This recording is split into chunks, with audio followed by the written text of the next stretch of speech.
Alright, the Jeep's brakes aren't working, and here's why. The pad has this little notch right here, and it's supposed to ride on these bars right here, on the top and bottom, but you can see there's divots cut into the bars from the pads. So what is happening is the pad can only go that far, so when we put the new pads on, it can only push back but so far once it gets in that groove, and it starts wearing against here constantly when you are trying to drive. So it causes the brakes to wear out and be dragging the whole time. So what we're going to do is put a weld right here. This is the weld this in on all 4 of these spots, and then we're going to try to grind it back down to make it flat.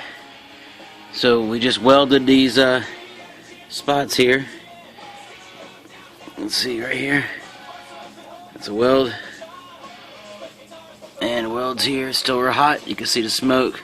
But that filled in those little gaps. Now the next step is to grind them off. Alright, this is what it looks like after you grind it down. It's all smooth.